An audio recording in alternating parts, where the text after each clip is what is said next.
Good afternoon students हम fourth class का Hindi subject कर रहे हैं, जिसमें आज हमारा 13वां पाठ है। 13वां पाठ का क्या नाम है? राजस्थान की सैर। इस पाठ के माध्यम से हम राजस्थान राज्य की ऐतिहासिक इमारतों और उनके शासकों के बारे में जानेंगे। लेखिका बताते हैं कि वैसे तो वे राजस्थान के सिरोही जिले में ही जैसे जन्मी हुई हैं, परंतु क्योंकि उनके पिताजी एक सरकारी कर्मचारी थे, इस कारण उन्हें ज़्यादा समय राजस्थान से बाहर ही रहना पड़ा।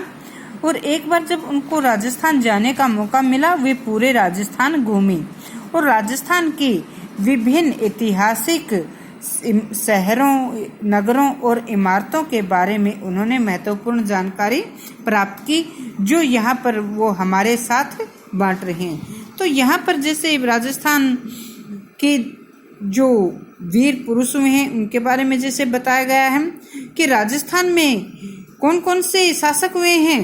राजस्थान में महाराणा प्रताप, महाराणा सांगा, दुर्गादास राठौर, जयमल आदि जैसे ये बहादुर शासक रहे हैं, जो अपने रियासतों के सुरक्षा के लिए जिन्होंने मुस्लिम शासकों से बहुत से युद्ध किए और मुस्लिम शासकों के नाक में दम कर दिया। महाराणा प्रताप जो कि अकबर के कट्टर शत्रु थे, महाराणा प्रताप और अकबर के बीच में हल्दी घाटी के युद्ध हुए। तो इस प्रकार से जो राजस्थान वीरता का भी प्रतीक है। यहाँ के लोग बहादुर हैं, साहसी हैं और यहाँ अनेक साहसी शासक हुए हैं। तो केवल पुरुष ही नहीं, यहाँ की जो स्त्रियां हैं, महारानी पद्मावती, पन्ना धाय आदि वीरांगनाओं ने भी अपने त्याग और बलिदान से इस राज्य का गौरव बढ़ाया है।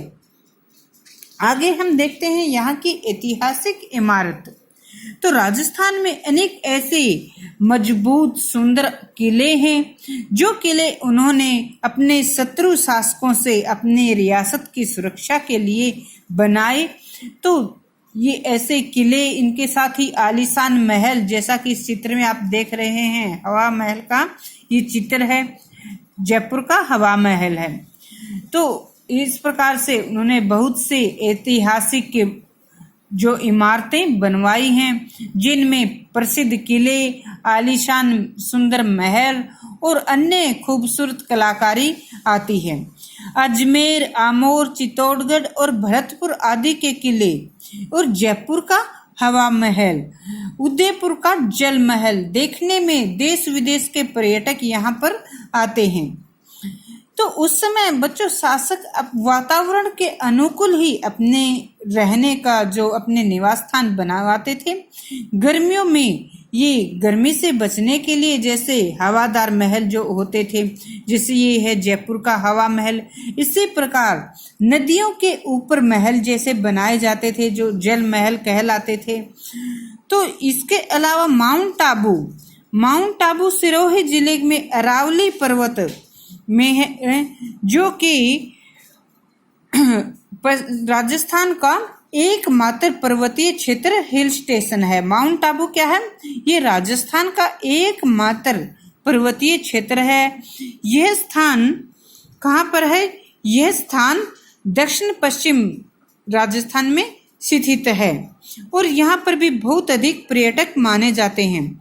हरियाली के बीच पहाड़ों की खूबसूरती सबका मन मोह लेती है और यह भी माना जाता है कि हिंदुओं के 33 करोड़ देवी देवता इसी स्थान पर विचरण करते हैं, रहते हैं।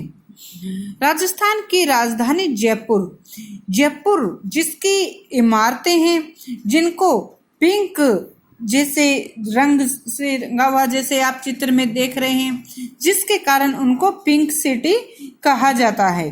पिंक जो कलर होता है उनकी दीवारों पर, इसके कारण इनको पिंक सिटी कहा जाता है। हवा महल, यहाँ का जंतर मंतर, ये जो है सभी दर्शनीय स्थान हैं।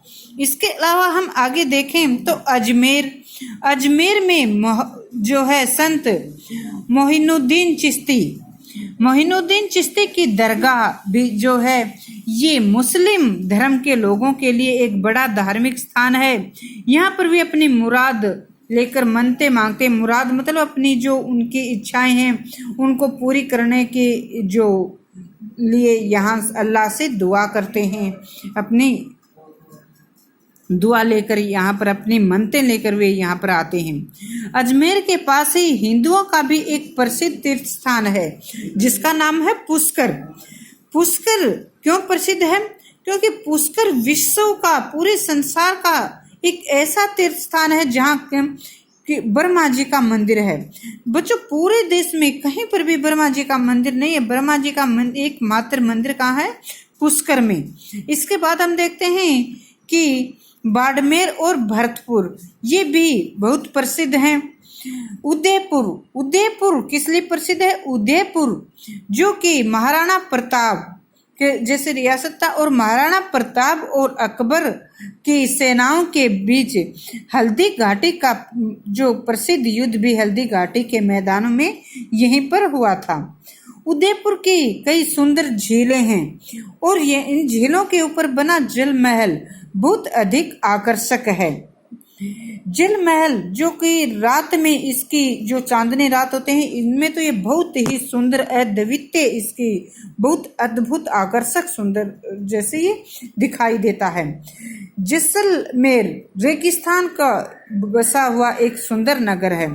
चित्तौड़, चित्तौड़ जो राणा कुंभा के द्वारा बनवाया गया यहाँ पर एक विजय स्तंभ है और इसके साथ ही एक विशाल किला है जिसे चित्तौड़गढ़ का किला कहा जाता है। जिसे ऊपर हमने बच्चों जिक्र किया था भरतपुर। भरतपुर, भरतपुर किस लिए प्रसिद्ध है?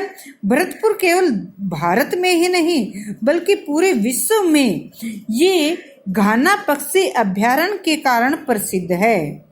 यहाँ पर जैसे यह प्रत्येक वर्ष शीतकाल में, सर्दी की जो ऋतु होती है उसमें देश विदेश से पक्षी आते हैं और उन्हें देखने के लिए देश विदेशों से पर्यटक भी यहाँ पर आते हैं। इससे आगे हम देखते हैं कि तो यहाँ के लोगों की कला, यहाँ के लोग जैसे त्योहारों पर मेले लगाते हैं, मेलों में लोक नृत्य, लोक संगीत आदि होते हैं। जैसे नट जो होते हैं रस्सी के ऊपर चलना और अन्य जो अपनी कलाकारी वे यहाँ पर अद्भुत कलाकारी यहाँ के लोग पर्यटकों को दिखाते हैं। इसके अलावा यहाँ पर होली, दीपावली, दशहरा, तीज और गणगौर आदि त्योहार भी विशेष रूप से मनाए जाते हैं। गणगौर का जो त्योहार है ये राजस्थान का एक प्रसिद्ध जैसे त्योहार है, होली के बाद में आता है। तो इसके अलावा बच्चों यहाँ की हस्तकला बहुत प्रसिद्ध है। हस्तकला मतलब हाथों से कार्य करने की जो कला है, कपड़ा बुनने की कला, मलमल का महीन कपड़ा, श्याल, कालीन आदि यहाँ पर बहुत सुंदर बनाए जाते हैं। इसके अलावा चंदन, हाथी दांत और पीतल आदि के बर्तनों के ऊपर भी जो कारीगरी की जाती है उनके ऊपर भी सुंदर चित्र बनाने में यहाँ के लोग माहिर हैं। यहाँ तक कि पत्थर पर भी खुदाई का काम राजस्थान की पुरानी कला है। जहाँ की पहले इन सुंदर जो महल थे, किले थे, उन पर भी पत्थर की सुंदर नक्काशी देखने को मिलती है। इसके अलावा यहाँ के लोग जो आभूषणों पर, आभूषण, हीरे जवाहरात आदि की कटाई करके आभूषणों पर पिचकारी आदि जो सुंदर कला के माध्यम से आभूषणों को भी बहुत आकर्षक बनाते हैं। तो इस प्रकार बच्चों हम देखते हैं कि राजस्थान में हस्तकला जो है ये अद्भुत है। कपड़े के जो बुनकर होते हैं तो इनके भी कपड़ों की बहुत ही अच्छे ढंग से रंगाई छपाई का कार्य करते हैं। और एक तो अनोखी बात तो यहाँ के बांधनी मतलब राजस्थान की परंपरा के अनुसार कपड़े को कुछ रस्सियों, डोरों से बांध कर रंगा जाता है और रंगाई करने के बाद उनको खोल देते हैं।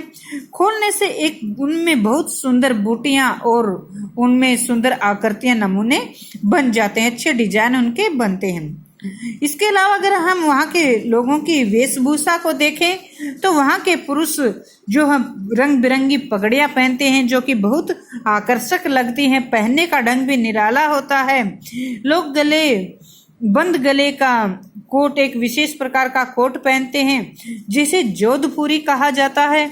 महिलाएं भी घाघरा, ऊपर चुनरी और अंगियां आदि, ओढ़नी आदि पहनती हैं। बोरला यहाँ के जो माथे पर ये जैसे जो बोरला बना होता है, ये इनके माथे की शोभा बढ़ाता है। बहुत ही सुंदर एक जो कि विशेष तौर पर राजस्थान की महिलाओं की ही पहचान होता है। इसके अलावा यहाँ की औरतें गहने बहुत पहनती हैं। सिर से पैर तक जड़ाऊ गहने पहनती हैं। माथे पर लटकने वाला ये बोरला तो बहुत ही आकर्षक लगता है। यहाँ के लोगों के अगर हम मवेशियों की बात करें तो गाय, भैंस, भेड़ आदि सभी पशु यहाँ पर पाले जाते हैं। विशेष तौर पर ऊंट जिसे कि रेगिस्तान का जहाज कहा जाता है, जो यहाँ पर अधिक देखने को मिलता है। क्योंकि रेगिस्तान का जहाज क्यों? क्योंकि रेगिस्तान में पानी की कमी के कारण ये बहुत दिन तक खाए पिए बिना रह सकता है। और इसके पैरों की एक अन्य विशेषता, पैर गद्दीदार होते हैं जो कि रेतीले भाग में आसानी से चलने में सहायक होते हैं।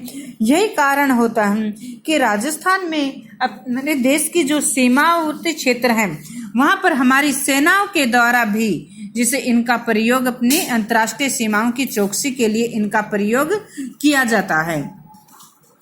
इस तरह अनोखी लोक संस्कृति, लोक कला, शिल्प कला, ऐतिहासिक जो इमारतें, ये सब क्या करती हैं? ये राजस्थान के गौरव को बढ़ाती हैं। तो बच्चों, हमने देखा अपने इस पाठ में राजस्थान की